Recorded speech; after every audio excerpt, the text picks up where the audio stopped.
Queridos amigos e amigas, alegria de estarmos mais uma vez estudando os ensinamentos do nosso Mestre Jesus, hoje recordando e reflexionando sobre a parábola do Filho Pródigo. Nós vamos utilizar para isso o Novo Testamento de Haroldo Dutra Dias, onde ele chama essa parábola de parábola dos dois filhos. Ela consta no Evangelho de Lucas, capítulo 15, versículo 11 ao 21.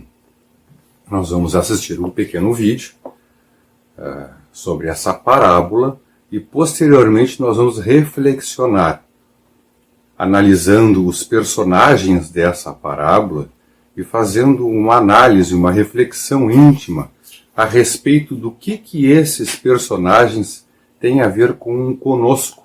Como nós nos enquadramos, analisamos as nossas atitudes, os nossos pensamentos, os nossos sentimentos nessa proposta de nos evangelizarmos, aproximando-nos de Deus e conquistando assim a nossa felicidade.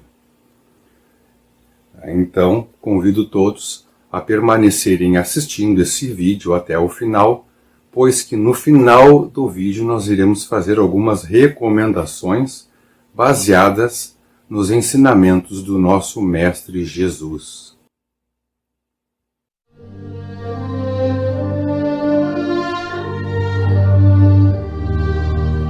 Um certo homem tinha 2 filhos. E o mais moço deles disse ao pai: "Pai, dá-me a parte dos bens que me pertence." E ele repartiu por eles a fazenda.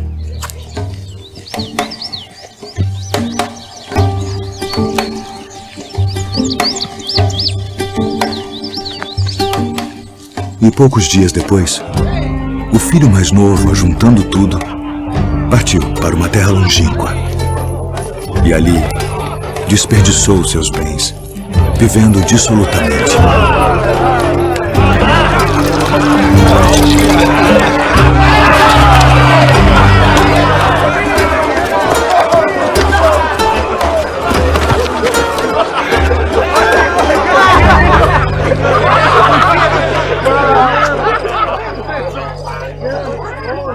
E havendo ele gastado tudo, houve naquela terra uma grande fome. E começou a padecer necessidades. E foi e chegou-se a um dos cidadãos daquela terra, o qual mandou para os seus campos a apacentar porcos. E desejava encher seu estômago com as bolotas que os porcos comiam. E ninguém lhe dava nada.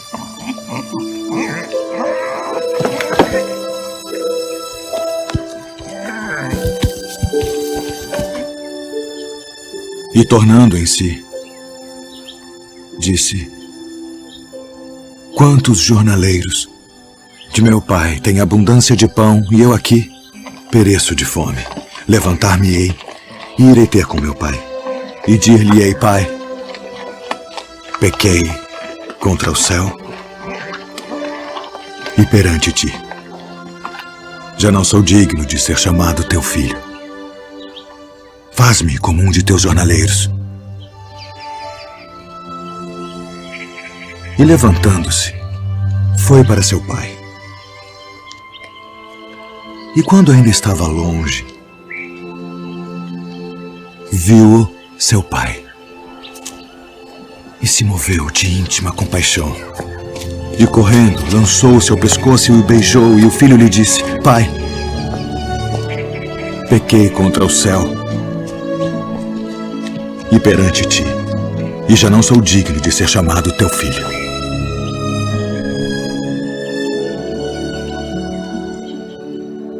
Mas o pai disse aos seus servos: "Trazei depressa a melhor roupa, e vestilho, e ponde-lhe um anel na mão e alparcas nos pés. E trazei o bezerro cevado, e matai-o, e comamos, e alegremo-nos. Porque este meu filho estava morto e reviveu. Tinha se perdido e foi achado." E começaram a alegrar-se. E o seu filho mais velho estava no campo.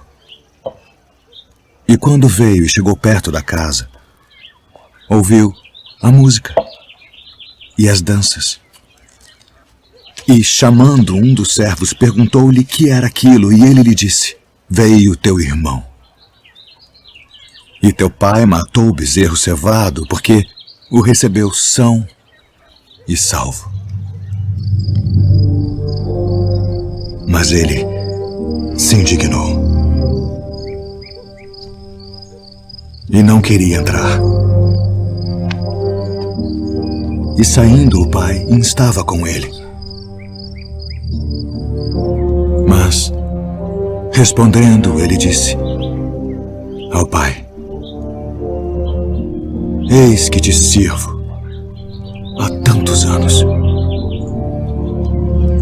sem nunca transgredir o teu mandamento, e nunca me deste um cabrito para alegrar-me com os meus amigos. Vindo, porém, este teu filho que desperdiçou os teus bens com as meretrizes, mataste-lhe o bezerro cevado. E ele lhe disse: filho, tu sempre estás comigo, e todas as minhas coisas são tuas. Mas era justo alegrarmos-nos e folgarmos, porque este teu irmão estava morto e reviveu, e tinha se perdido e achou-se.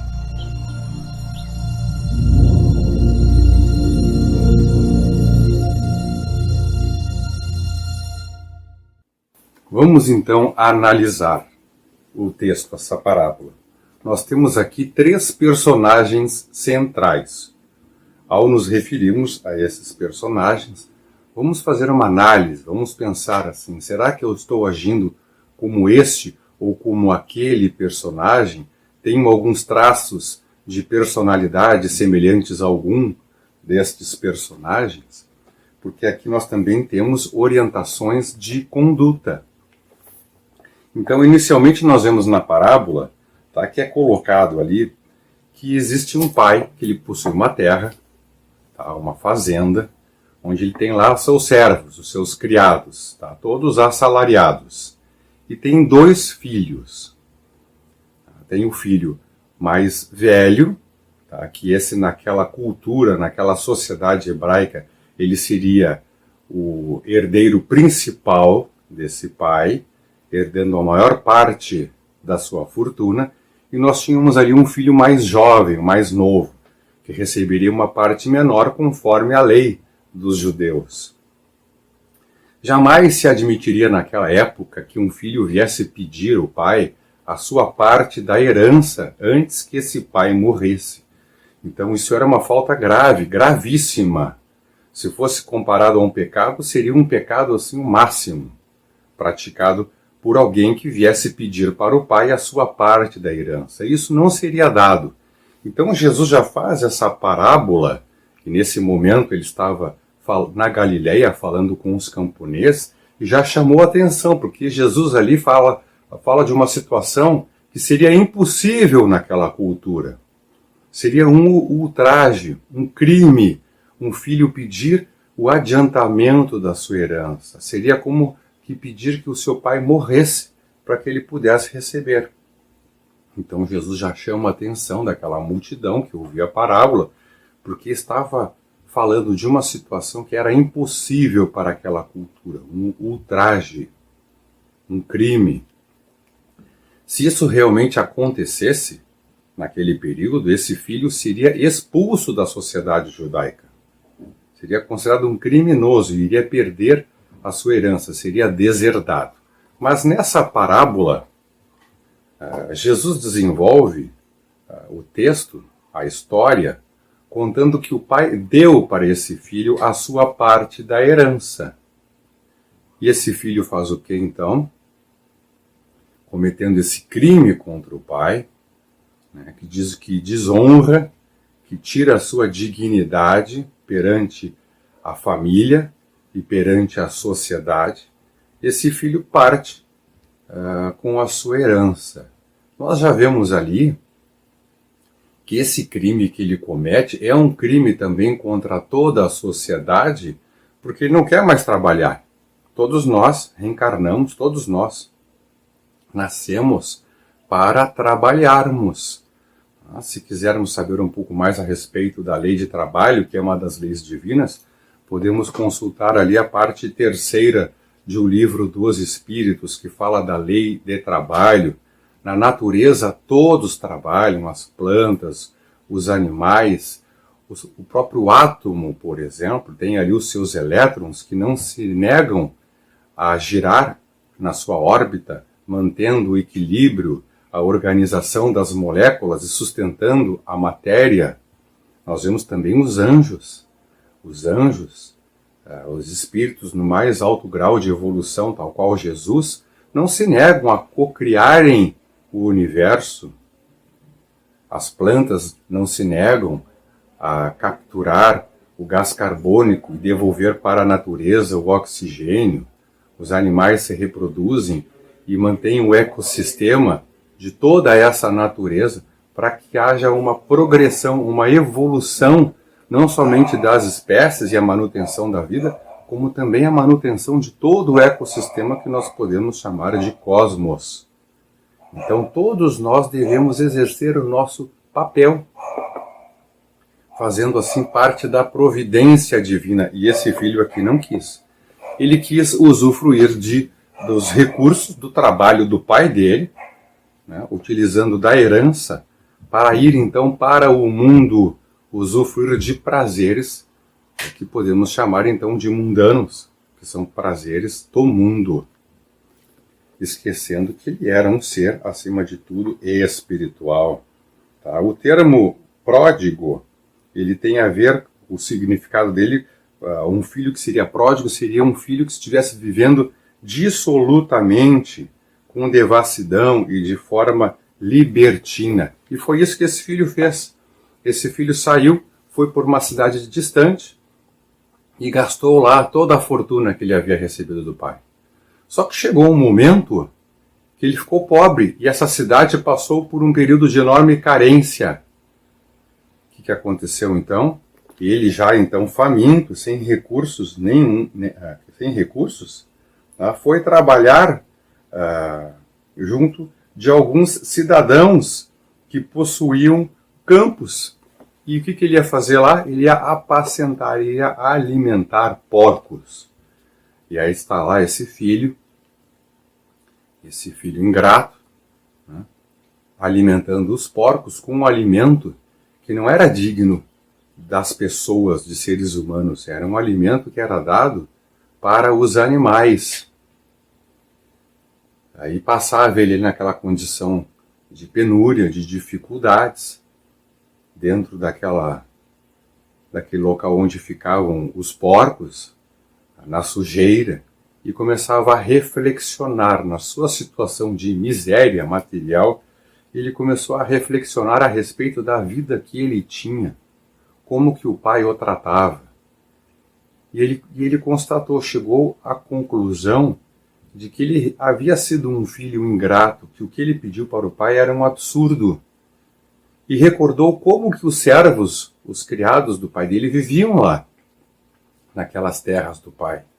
Viviam com dignidade. O mais simples dos trabalhadores recebiam o pão, o alimento, tinham o salário. E ele pensou assim, poxa, eu não sou digno do meu pai, eu desonrei meu pai. Mas eu vou lá com humildade pedir para o meu pai perdão, né, na esperança de que ele permita que eu me torne um dos seus servos. Olha só essa reflexão da humildade do filho, né, da situação que ele ficou, né, como a gente estuda no Espiritismo. Muitas situações nos chegam para humilhar o nosso orgulho. E nós que nos colocamos nessas situações de humilhação do orgulho, porque a gente se eleva E conforme a lei, a gente sabe que será rebaixado. E assim aconteceu com o filho deste senhor. E aí ele pensa, poxa, eu vou retornar ao meu pai, quem sabe ele não me aceita como um servo?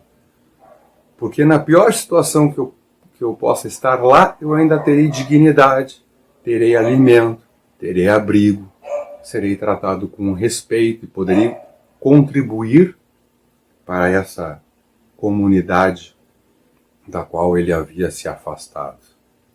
E o filho, então, ele vai e retorna ao pai. E o que acontece, então?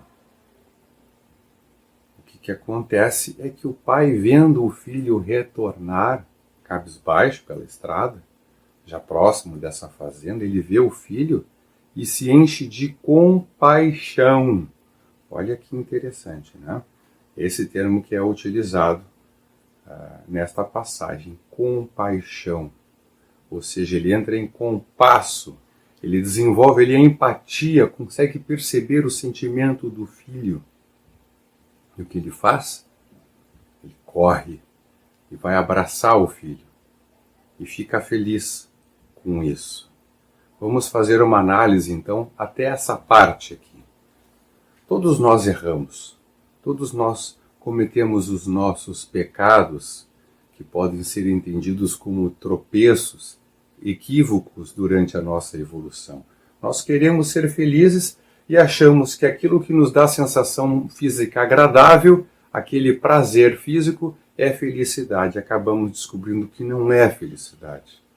Porque eu posso ser jovem e ter muita saúde, e posso ter riquezas, e posso ter destaque social e ainda assim não ser feliz.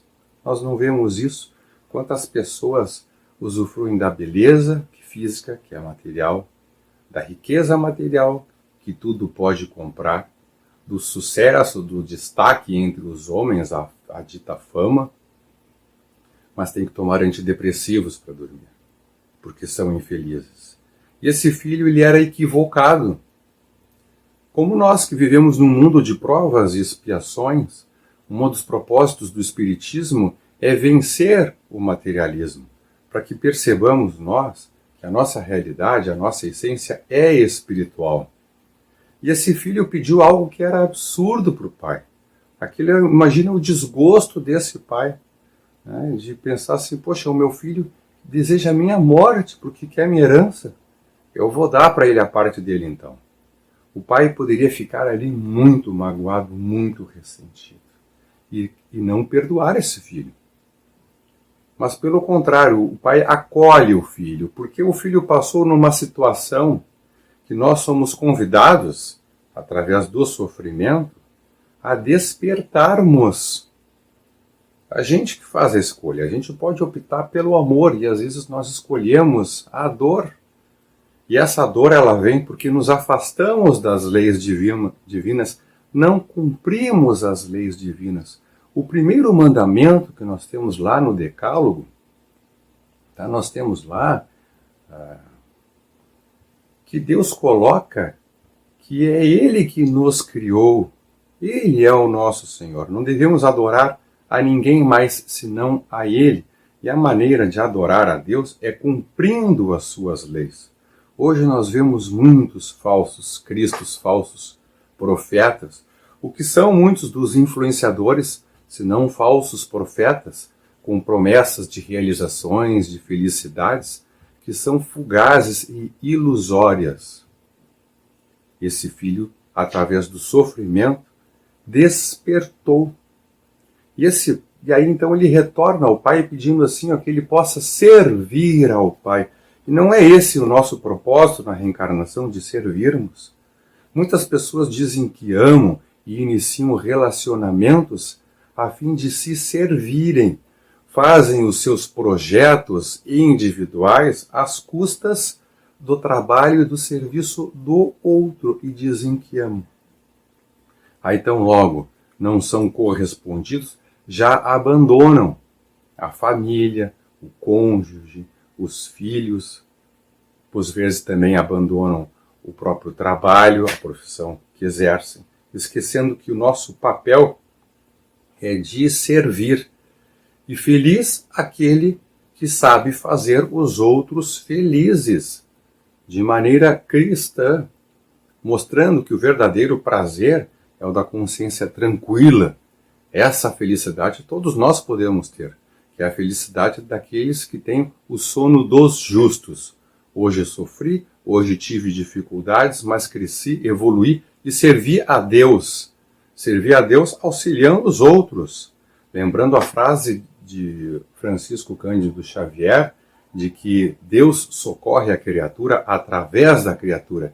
Então fiz eu o meu papel, a minha natureza. Cumpri com a minha natureza de servir de maneira consciente, diferente das plantas, dos animais, dos minerais. Eu sirvo a Deus de maneira consciente, me tornando cada vez mais um co-criador. Estou a serviço da providência divina. E vai lá esse filho. Quando ele vê o pai, ele está lá cabisbaixo, né, arrastando os pés. Imaginemos a situação, como esse filho deve ter chegado ali, naquela sensação de ser indigno. E ele vai em direção ao pai, e que surpresa ele deve ter tido quando vê o pai correndo de braços abertos na sua direção. Esse pai, nós podemos entender, está representando Deus na sua atitude, uma maneira pela qual todos nós devemos agir. Quando alguém vem na tentativa de reparar o mal que fez conosco, nós devemos acolher com alegria, não humilhando ainda mais. Quantas vezes, na nossa história, nas nossas reencarnações, nessa própria vida, por vezes nós não agimos assim. Alguém quer reparar, quer pedir o perdão, e nós agimos de maneira que humilha aquele que quer se regenerar, que quer reparar o mal que fez. Lembrando, olha, eu não te disse que isso ia acontecer.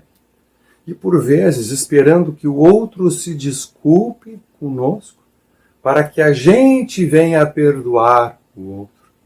Esquecendo que só nos acontece aquilo que Deus permite. Então, se alguém faz algum mal para mim, é porque Deus assim permite, para que eu também evolua, venha a aprender a conhecer a sua lei na prática. Aquele que me faz mal está a serviço de Deus, porque Deus assim permite. Ele não é meu inimigo, meu adversário. Ele vem me trazer uma lição que Deus deseja que eu aprenda. E esse então inimigo ou adversário que criou algum problema para mim, alguma infelicidade, ele vem ali para o meu despertamento. E esse pai faz o quê? Abre os braços e acolhe o filho e não fica repreendendo, recriminando ele, perguntando o que ele fez, como é que ele gastou o dinheiro, agora tu aprendeu. Não humilhou o filho, abraçou. E mais do que isso, como nós vemos na sequência da parábola, esse pai vai lá e fala para os seus servos trazerem uma roupa para o filho, que era tida como uma roupa de gala, que os sacerdotes usavam. Disse, coloca o anel no dedo dele, coloca sandálias novas nos pés e mais. Vamos matar um novilho. Vamos fazer uma festa para celebrar a volta desse filho. E é assim que Deus faz conosco. É assim que Jesus ensinou que nós devemos fazer. Antes dessa parábola, para esses mesmos camponeses, Jesus falou com eles, estava conversando com eles, dizendo, quem é que tendo 100 ovelhas e vendo que uma se desgarra e se perde, não larga as 99 e vai lá recuperar essa ovelha perdida, ou seja, trazer essa ovelha de volta para o caminho correto, o caminho seguro. E o único caminho seguro é o caminho que corresponde às leis divinas. Somente esse, não existe atalho. Serão equívocos, serão decepções, frustrações, tristezas que nós mesmos criamos para nós. Porque já conhecemos a lei de amor, sabemos que ela é soberana. Se agirmos com violência, com prepotência, com arrogância, com orgulho, com vaidade, nós estaremos transgredindo a lei. E isso se virará contra nós mesmos. É a escolha que nós fizemos. Hoje, ao invés de lamentarmos o que nos ocorre, o que ocorre no mundo, nós devemos recordar que o que acontece simplesmente é a colheita daquilo que nós plantamos. Mas ao mesmo tempo que nós colhemos esse fruto amargo, nós temos a oportunidade de semear um novo futuro, fazendo um presente mais feliz, de realização por estarmos servindo a Deus. E aí esse pai vai lá e faz essa festa para esse filho, celebrando. Que bom que o filho retornou, sinal do seu progresso, né? Ele está salvo. Tanto que o pai coloca que é para fazer essa festa porque esse filho estava morto. Olha a colocação que interessante. E aí reflexionamos, morto como? Pois bem, a vida verdadeira, a vida eterna, é a vida com Deus. Então ele se afastou de Deus. Quando ele se afastou de Deus, ele perdeu o caminho da vida eterna. E aí então ele estava morto. E assim conosco, a oportunidade de renascermos todos os dias através da nossa reforma íntima. Mas aí estavam lá festejando, e aí tinham canções, uma alegria, e o outro filho, que era o filho mais velho, começa a chegar, retornando para casa de um dia de trabalho, e houve aquela festa, e chama um dos servos de seu pai e pergunta o que está acontecendo aí. E aí ele diz, o teu filho retornou, o teu irmão retornou, e teu pai celebra com todos, estamos celebrando a volta do teu irmão. E ele se enche de indignação. Esse filho se enche de indignação. E não entra na casa. E a parábola não conta se depois ele vai lá e se reconcilia e abraça com o irmão, a parábola não conta isso. Mas diz que esse filho revoltado não quer entrar na casa. E aí o pai sai da festa e vai lá conversar com esse filho. E pergunta qual é a indignação. E ele disse, pai, eu sempre estive contigo, sempre trabalhei, sempre te servi, sempre fui correto, cumpri todas as regras. Tá? E tu nem mataste, nem sacrificaste um cabrito para eu festejar com os meus amigos? E para esse irmão que é ingrato, indigno, tu ofereces um banquete desses? Festeja! E aí o pai dele fala algo bem semelhante com o que acontece conosco. Sempre. O pai dele diz, tu sempre esteve comigo, e tu sempre teve de tudo, né? Mas o teu irmão, ele estava perdido e retornou. Né? Ele coloca, tu estás sempre comigo e todas as coisas minhas são tuas. Ele coloca esse pai. E não é assim que a gente age, às vezes, como um filho ingrato. Às vezes a gente pensa que Deus nos abandonou. A gente pede o auxílio de Deus para a resolução dos nossos problemas, das nossas dificuldades, e às vezes nos sentimos sozinhos e abandonados, enquanto que o que acontece ali é que Deus está confiando, está certo de que nós vamos vencer. E aí ficamos com inveja dos outros, da realização dos outros. Às vezes não construímos, não damos o primeiro passo para a nossa salvação, para a nossa redenção, para a nossa felicidade, e já ficamos invejando o outro. Jesus não disse que ele vinha para os doentes? A mesma coisa desse pai. Esse pai pensa, quem mais precisa de mim agora, do meu apoio, da minha consideração, do meu perdão, para que persista agora no bem? É esse filho.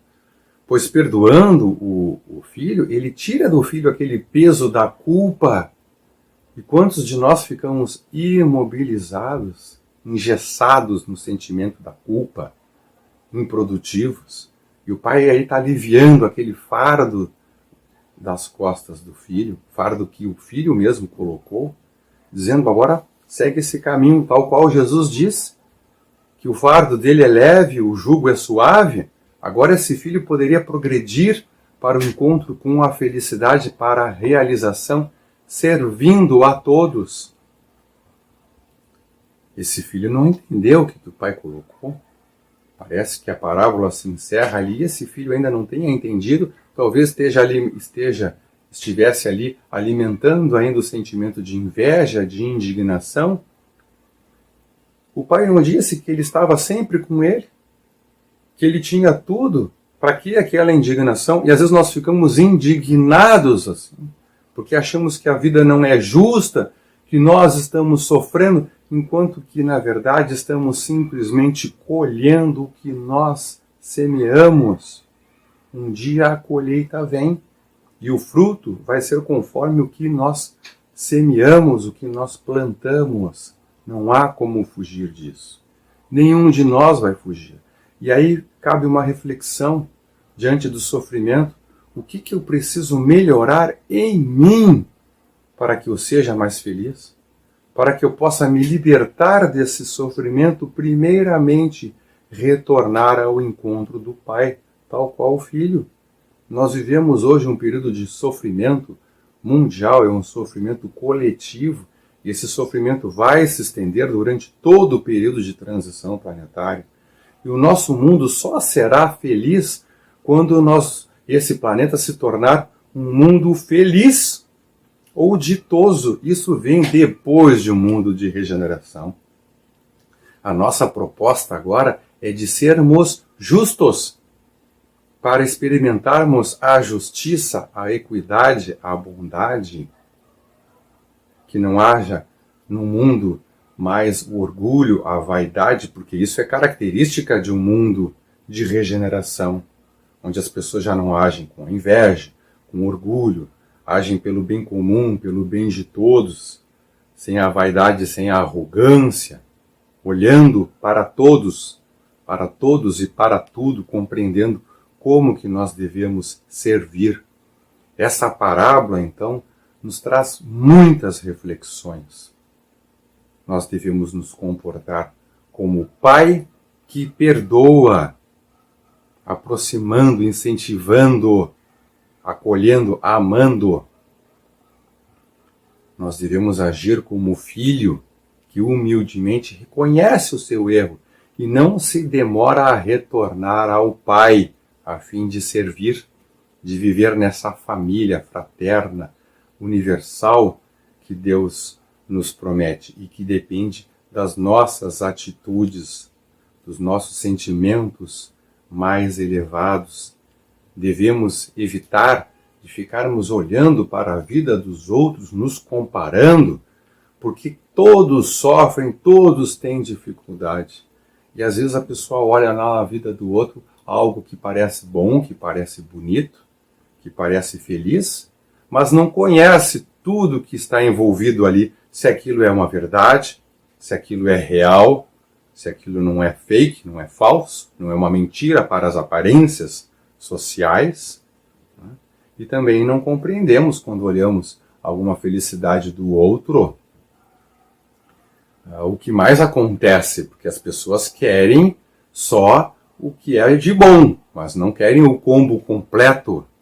Todos nós temos sofrimentos, temos padecimento, e tal qual o Pai, devemos nos sentirmos alegres, felizes e celebrarmos quando os outros vencem, porque o nosso mundo só será de regeneração quando nesse mundo todos forem merecedores de viverem em um mundo de regeneração. É esse o nosso destino. Agradeço a todos pela paciência de assistirem este vídeo, esta palestra, pedindo que continuem acompanhando as atividades da nossa Sociedade Paulo de Tarso no YouTube e no Facebook. Tenhamos nós a força, a perseverança de mantermos essa determinação de retorno ao Pai, compreendendo e praticando cada vez mais as suas leis. Muito obrigado.